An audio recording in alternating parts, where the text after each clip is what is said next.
तो हेलो मेरे यारों, क्रिप्सन हार्ट वंडर के इस अमेजिंग एपिसोड में आप सभी लोगों का स्वागत है। तो जैसा कि हम सभी लोगों ने लास्ट एपिसोड में देखा था कि जो झिंगरे था वाटरमैन वह थंडरमैन के साथ लड़ाई कर रहा था झांगली के साथ, और झांगली ने लास्ट एपिसोड में एक जोरदार थंडर फॉर्मेशन को बिछाया था, जिससे वहाँ पर एक बड़ी सी क्लाउड आ गई थी और जो अरीना के हर एक कोने पर बरस रही थी अपनी थंडर एनर्जी को।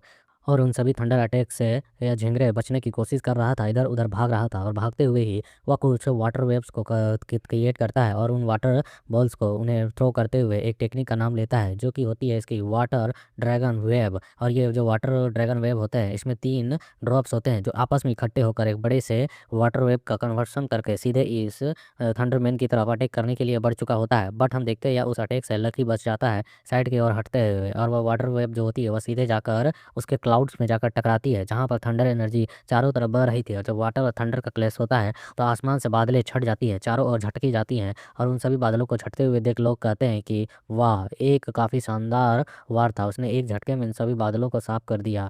जो झांगली था थंडरमैन वह बाल बाल बचा हुआ, इससे हिट होता तो काफ़ी तगड़ी चोट लगती। और हम देखते हैं कि उस अटैक से बचकर खुद को संभाल रहा होता है, कहता है कि हाँ, काफ़ी शानदार हमला था।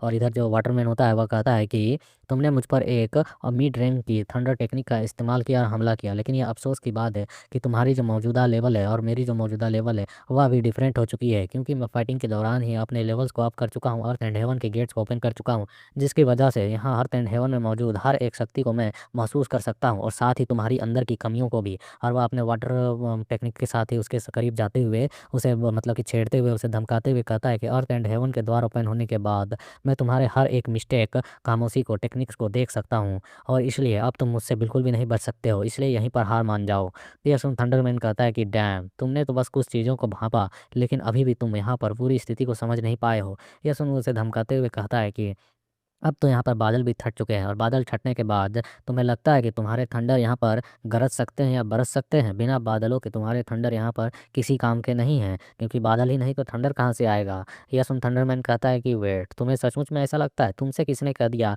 कि थंडर बरसाने के लिए केवल क्लाउड की ही आवश्यकता होती है? और हम देखते हैं तभी एक थंडर एनर्जी इसके अंदर से क्रिएट होती है, और जोरदार तरीके से अरीने को चीरते हुए कई सारे थंडर एनर्जी जो होते हैं वे निकल रहे होते हैं। पहले आसमान से बरस रही थी, अब अचानक अरीना के अलग अलग कोनों से वह थंडर एनर्जी रिलीज होकर सीधे इन दोनों पर बरस रही होती है। और हम देखते हैं इन दोनों पर थंडर के टेक्निक्स के वार्स को होते हुए देख सारे लोग हैरान होते हैं कि ये क्या हुआ अचानक से ये वार। और प्रिंसिपल भी कहते हैं कि इसने काफ़ी अच्छा निशाना लगाया, लेकिन इसके साथ साथ खुद भी अपने चपेटे में आ गया। तो दूसरा जो होता है सिटी लोड, वह कहता है कि हाँ, तुम्हारा जो यह स्टूडेंट है काफ़ी अच्छा है, इसने काफ़ी अच्छी चाल चली है, यह काफ़ी ज़्यादा मुझे पसंद आया। और हमें फिर बताया जाता है कि इसने यहाँ पर क्या कांड की है। जब आसमान में बादल मौजूद थे और जब थंडर बरस रही थी, तो वह अरीना के हर एक कोने में थंडर बरसा रहा था, और अरीना पे मौजूद जो लोहे के पिलर्स थे, इन पर जो बने हुए कोर्स थे, इनका जो स्ट्रक्चर था, उनका इस्तेमाल करते हुए उन सभी में भी इसने यहाँ पर हर एक पिलर में अपनी थंडर एनर्जी को स्टोरेज करवा दिया।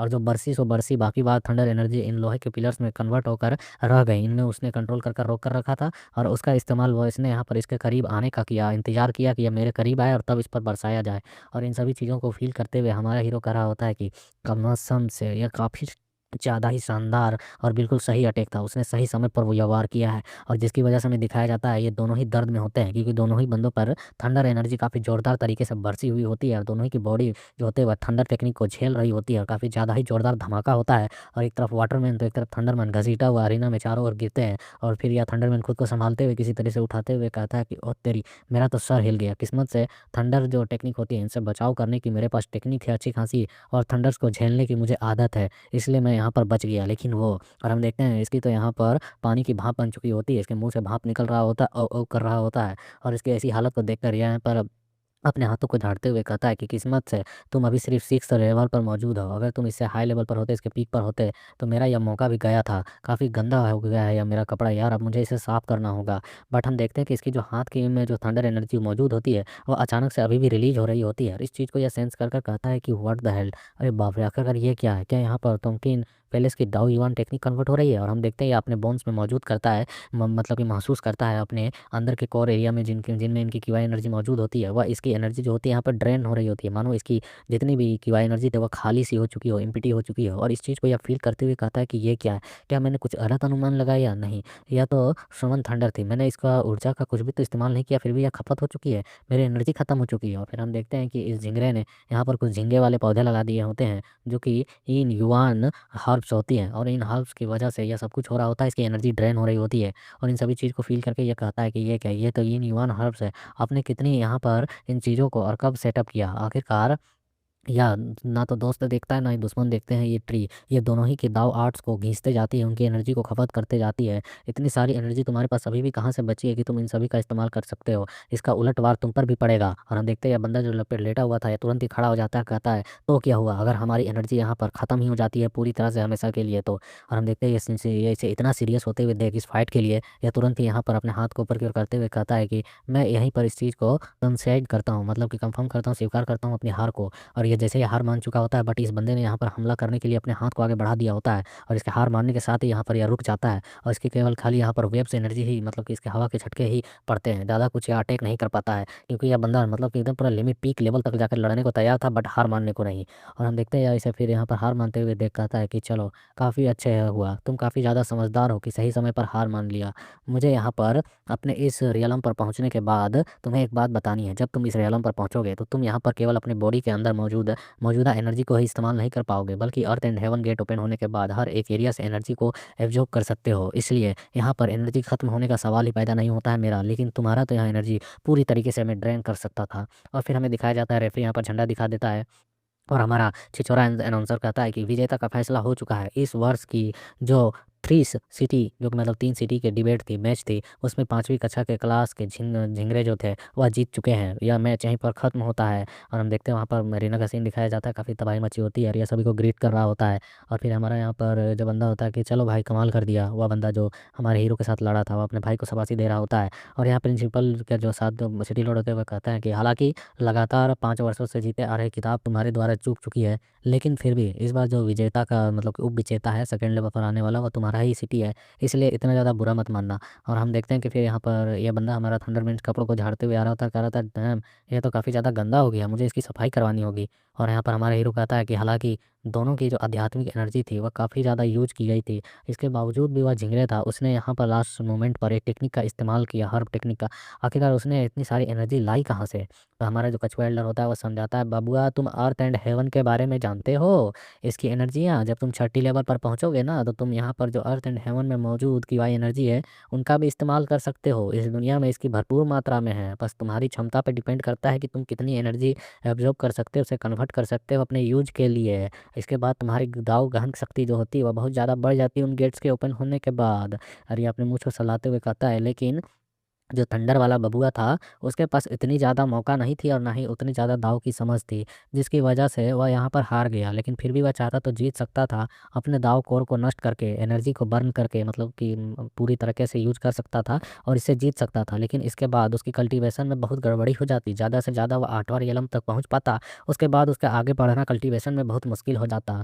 तो हम देखते हैं इन सभी चीज़ों को सुनकर लिए ये जो हमारा हीरो था कहता है कि धन्यवाद एल्डर, आखिरकार आपने काफ़ी कुछ समय समझाया। और ये अपने मन में कह रहा होता है कि आखिरकार ये जो एल्डर हैं, जो किंग जी के बटलर हैं ये दरअसल, तो ये काफ़ी ज़्यादा समझदार हैं और इनके जो कल्टीवेशन को लेकर समझदारी है वह काफ़ी ज़्यादा ही गहन है, अंदर तक बढ़ी हुई है। और फिर इनाम से चिल्लाकर कह रहा होता है कि तीनों शहरों के बीच की जो फाइटिंग थी वह पूरी तरीके से यहाँ पर ख़त्म हो चुकी है और आखिरकार अब यहाँ पर लास्ट में प्रिंसिपल जी आएंगे और सभी को अवार्ड वगैरह देंगे और ये सभी सारे सीन सारे सिनेमा हो जाती हैं दिन भर। फिर हमें रात का सीन दिखाया जाता है जहाँ पर हमें कमरे के अंदर देखते हैं प्रिंसिपल और सिटी लॉर्ड को, जहाँ पर आकर कोई कह रहा होता है कि रिपोर्टिंग सर लॉर्ड, आज यहाँ पर हमने सेक्ट के 43 सदस्यों को मार डाला है, जो बोन सेक्ट के डीमन थे उन सभी को, और उनकी 8वीं कक्षा के 4वीं कक्षा के और 6ठी कक्षा के बंदे शामिल थे। और हम देखते हैं 2 सरों को गिरते हुए और वह बता रहा होता है, यह हमारा जनरल होता है जो इन सभी जानकारियों को दे रहा होता है। तो यहाँ सिटी लॉर्ड कहता है कि आपका मतलब है कि हम लोगों ने यहाँ पर अपना अच्छा खासा बदला ले लिया है, उनके इतने सारे बंदों को मारने के बाद एक मोमबत्ती का सौदा करना। तुम्हारे विचार से क्या ख़्याल है प्रधानाचार्य जी, प्रिंसिपल जी, आप क्या सोचते हैं? इतने लोगों को मारने के बाद हमें अपने बंदों को भी श्रद्धांजलि देना चाहिए, उसके लिए भी कोई प्रोग्राम रखना चाहिए। तो प्रिंसिपल जो होते हुए कह रहे होते हैं कि उनकी आत्माएँ तो कब की यहाँ से विदा ले चुकी होंगी, क्या फ़ायदा? अब उनकी अस्थियों को केवल यहाँ पर वो उस तरीके से विदा करने का कोई मतलब नहीं है, हमें अपने आने वाले खतरों पर ध्यान देना चाहिए। यह सुन यहाँ पर जनरल होता हुआ कहता है, क्या आने वाला खतरा और यहाँ पर जो सिटी लोड होते होते हैं तुम्हारा मतलब क्या है, हार्ट ईटर डीमन से, और ये अपने मन में कार्य होते हैं। देखो इस बंदे को, हमने यहाँ इतने सारे बोन सेट के बंदों को मारा है, इसके बावजूद भी इसका चेहरा देखो, इसीलिए इसे यहाँ जुआंग गुप से निकाल दिया गया और यहाँ भेज दिया गया। ये अपनी हरकतों से संतुष्ट नहीं होता है और ये कहते हैं कि जो प्रिंसिपल होकर कहते हैं जी हाँ, झू यू की रिपोर्टिंग के अनुसार हार्ट ईटर डीपन जो है वह मेपल फॉरेस्ट सिटी की में ही कहीं ना कहीं छुपा हुआ है। जो आ रही है रिपोर्टिंग से जो खतरे हमें सुनाए जा रहे हैं और हमें दिखाया जाता है एक लालटेन पकड़े बंदे को जो सड़क पर चल रहा होता है और तभी उसके परछाई में कुछ इंटर करता है और वह कह रहा होता है यहाँ पर मौसम काफ़ी ज़्यादा भाई शुष्क लग रहा है, मतलब हल्की नमी वाला और हल्की गर्मी वाला। और फिर हम देखते हैं अगली मॉर्निंग हो चुकी होती है और हम हमारे बंदों को देखते हैं जहाँ जो फिफ्थ ब्रदर रुचेंग होता है वह कह रहा होता है कि ब्रदर वांग जियांग इधर तो देखो, एक तरफ नज़र तो डालो, इस तरफ कितना ज़्यादा भव्य और अच्छा और फ्री में यात्रा करने के लिए हमें मिल रहा है, हमें इस तरफ से जाना चाहिए। वांग कह रहा होता है कि साले अपने काम से काम रखना, तू फ्री के चक्कर में क्यों पड़ा है। फिर हम यहाँ पर देखते हैं माउंटेन सिटी वालों को, जहाँ पर यह जो गर्ल होती है वह कह रही होती है कि हम यहीं पर रुकेंगे और पिछले कुछ दिनों में जो तुम लोगों ने हमारी मेहमान नवाजी की है उसके लिए बहुत बहुत धन्यवाद। तो यहाँ जो बिग ब्रदर होते हुए कहते हैं हम तो बस अपना कर्तव्य निभा रहे थे, अब उम्मीद करते हैं कि आपकी यात्रा काफ़ी अच्छी हो और अच्छी तरीके से आप घर पहुँचे, हम फिर कभी दोबारा ज़रूर मिलेंगे। तो हम देखते हैं जो स्टोन मैन होता है वह ग्रीटिंग करते हुए कह रहा होता है कि ब्रदर वांग जियांग, तुम्हारा जो और मेरा मैच था और जिसमें मैं अपने हार को डिफीट किया हूँ, मतलब अपने आप को तुमसे हारा हूँ, उस चीज़ को मैं काफ़ी ज़्यादा अच्छे तरीके से स्वीकार करता हूँ और उम्मीद करता हूँ कि जब दोबारा हम लड़ेंगे तो दिल से लड़ेंगे और भी इसी तरीके के मैचेस को। तो यह सुनकर वह कहता है हाँ क्यों नहीं ब्रदर स्टोन भाई, तुमने यहाँ पर अपने माउंटेन सिटी पर सही तरीके से जाना, मैं वहाँ पर तुमसे मिलने ज़रूर आऊँगा और तुमसे ज़रूर लड़ूंगा तुम्हारे उस फाइटिंग विल के साथ। तुम सचमुच में माउंटेन सिटी के लोगों के अंदर फाइटिंग को लेकर काफ़ी अच्छी प्रेरणा है। तो यह सुनकर जो सून होती है वह कहती है कि हौसला यह हमारी कड़ी मेहनत का नतीजा है, हम जहाँ पर रहते हैं वहाँ चारों ओर खतरा ही रहता है, हमारी थ्री माउंटेन सिटी की ज़िंदगी सचमुच में बहुत ज़्यादा ही मुश्किल है। यह सुन यहाँ वांग कहता है क्या मुश्किल, वो कैसे। और फिर वह कहता है माफ़ करना, मैंने जो कहा उसके लिए शायद तुम लोगों को अजीब लगा होगा, है ना। तो हम देखते हैं यहाँ पर जो सुन होती है वह कहती है कि नहीं नहीं, ऐसी भी कुछ खास बात नहीं है। दरअसल यह कहना बिल्कुल भी गलत नहीं है कि हमारी वहाँ की ज़िंदगी मुश्किल है, क्योंकि वहाँ पर थ्री माउंटेन सिटीज़ की कई पहाड़ियाँ कई जानवरों जंगली जानवरों से भरी हुई है और जहाँ पर खाना और सामग्री का प्रदान हमें मिलती है, मतलब वहाँ से हम लोग लेते हैं, लेकिन साथ में वहाँ खूंखार जानवर भी हैं जो हमारे लिए काफ़ी ज़्यादा असली के मुसीबत है। और हमें दिखाया जाता है उन बिष्णु को जो काफ़ी बड़े बड़े होते हैं कल्टीवेटरों से भी। और वह बता रहा होता है राइटर की हाल ही के दशकों में, मतलब कि पिछले के 10-20 वर्षों में भयंकर आपदाएं आई हैं, यह जो कि यहाँ पर आम हो चुकी है। वह सड़कें नष्ट कर देते हैं, गाँव पर हमला करते हैं, लोगों को खा जाते हैं और उनका कोई मूल्य नहीं है। पीढ़ियों से चली आ रही है अनगिनत लड़ाई जिसमें कई सारे रिसोर्सेज खर्च हो जाते हैं और बड़ी मुश्किल से ही लोगों को बचा पाते हैं। शक्तिशाली कल्टीवेटरों की आवश्यकता बढ़ती जा रही है। हम इनका जो शहर है उसमें हमेशा लाभ से ज़्यादा अधिक खर्च ही होता है, जो कि काफ़ी ज़्यादा बुरा है। और यहाँ के जो राक्षस है वह और भी ज़्यादा बुरे हैं। मुख्य सड़क का रखरखाव करना इनका कर्तव्य है, लेकिन ये हमेशा ही उस रखरखाव के चक्कर में अपने हाई लेवल के कल्टीवेटर्स को भी खोते जा रहे हैं। एक समान कीमत भी नहीं चुका पाते हैं वे उन बिष्टों को मारने के बाद, प्राप्त नहीं कर पाते बेनिफिट्स उतना। तो हम देखते हैं स्टोन भाई रोते हुए कह रहा होता है कि और ख़ास तौर पर क्या बताऊँ भाई, जो हार्ट ईटर डीमन है उसके आने के बाद हमारे लोग और भी दिन प्रतिदिन मरते जा रहे हैं, जिनकी वजह से हमारे पास लोगों की और भी ज़्यादा कमी हो गई है। हम अपनी जान भी ठीक से नहीं बचा पा रहे हैं। तो हम देखते हैं इन सभी स्थितियों को सुनने के बाद जो वांग होता है वो कहता है तुम लोग यहीं पर 1 मिनट के लिए रुको, हम तीनों भाइयों को कुछ डिस्कशन करना है। और फिर वे तीनों ही साइड में जाते हैं और वांग कहता है कि बड़े भाई और तीसरे भाई, तुम लोगों से मुझे पूछना है कि आखिरकार तुम लोगों को जो पील्स है अपने मेरिडियंस को ओपन करने के लिए उन्हें लेने के लिए कितने पॉइंट्स की आवश्यकता है। मैं सोच रहा था कि मैं अपने पॉइंट्स तुम सभी लोगों को दे दूँ बिग ब्रदर, आपको मैं अपने पॉइंट्स दे दूँ तो उसके बाद क्या रहेगा, आपके कितने और पॉइंट्स घटेंगे। यहाँ बिग ब्रदर कहते हैं कि एक जीवन का 7वीं मंजिल तक पहुंचना, 6th-7th लेवल पर पहुंचना और अधिक मूल्य प्राप्त करना, यह तीनों माउंटेन सिटीज़ के मुकाबले काफ़ी ज़्यादा मेरे लिए उतना इम्पोर्टेंट नहीं है। मैं और भी ज़्यादा पॉइंट्स कमा सकता हूँ और अपने लिए पेल्स खुद ही ले सकता हूँ, इसलिए मेरी चिंता मत करो, हमें फ़िलहाल इनके बारे में सोचना चाहिए। और वांग कहता है कि फिर थर्ड ब्रदर तुम्हारे बारे में क्या कहना है। तुम मतलब फिफ्थ ब्रदर सॉरी रुचेंग को पूछ रहा होता है कि तुम क्या सोचते हो इसके बारे में। तो यह सुन रुचेंग कहता है कि तुम मुझसे कह रहे हो, मैं मेरे को क्या, मेरे को ना वेंस जो है अपने नसें जो ओपन नहीं करवाने और हड्डियाँ नहीं तोड़वानी है फालतू के काम करके, क्योंकि वो higher level, higher mission, higher risk. तो यह राजकुमार है तो बंदा मस्त आगे टहलते हुए जाते हुए कहता है कि फिर भी आप सचमुच में बहुत दयालु हैं, इसलिए मैं अपने अंकल डेंग से कहकर अपने अपने सिटी से कुछ सामान तुम्हारी सिटी में भिजवा दूंगा, ठीक है ना स्टोन भाई। और हम देखते हैं इन सभी सिचुएशंस को और इन सभी चीज़ों को करते हुए देख यहाँ जो वांग होता है वह कहता है कि इस बार 4th ईयर के जो किताब जीती है हम लोगों ने, मतलब हमें भी काफ़ी ज़्यादा रिसोर्सेज मिले हैं और लाभ मिले हैं, इसलिए जब हम अपने सिटी लौटेंगे तो मैं अपने 550 दाव पॉइंट्स जो है तुम लोगों को अर्पित कर दूँगा, जिससे तुम लोगों को काफ़ी ज़्यादा मदद मिलेगी। तो ये सुनो स्टोन भाई कहता है, क्या सचमुच में? लेकिन मैं इसे एक्सेप्ट नहीं कर सकता हूँ, कैसे एक्सेप्ट करूँ इस चीज़ को? तभी हम देखते हैं जो हमारी गर्ल होती है पिंक बाल वाली सुनवा एक मतलब कि फ्रेंडली पंच मारते हुए कहती है कि सचमुच में तुम हमारे ट्रू फ्रेंड हो जो हमारी इतनी मदद कर रहे हो। और इस हल्के से मुक्के से हमारी वहाँ की बैंड बन चुकी होती है। और ये हँसते हुए कहती है कि अगर तुमको कभी माउंटेन सिटी के लोगों की ज़रूरत पड़े तो हमें ज़रूर कहना, हमें ज़रूर याद करना। हम एक आवाज़ में तुम्हारी मदद के लिए चले आएँगे जो तुम लोगों ने मदद की है। इन लोगों ने कुछ राशन पास नहीं का और कुछ इनके पॉइंट्स दिए हैं जो इनको कल्टीवेशन सोर्स मिलेंगे उनके बदौलत उसकी मदद की है। तो यहाँ पर वांग थम्स अप दिखाते हुए कहता है कि ठीक है, ज़रूर हम फिर मिलेंगे। और इनकी घोड़ी गाड़ी यहीं से चल जाती है, इसलिए हमारा एपिसोड भी यहाँ से खत्म होता है। So like, share, comment and support करना। भाई इसके मैं काफ़ी सारे चैप्टर्स आने का वेट कर रहा था ताकि एक साथ वीडियोज़ को दे सकूँ लगातार कंटिन्यू, लेकिन साला इसका राइटर जो है जल्दी-जल्दी एपिसोड को रिलीज़ ही नहीं करता है, इसलिए थोड़ा-सा वेट करता हूँ जितना तो साला और नहीं भेजता है, इसलिए जो था वो एक्सप्लेन कर दिया और एक और एपिसोड आएगा।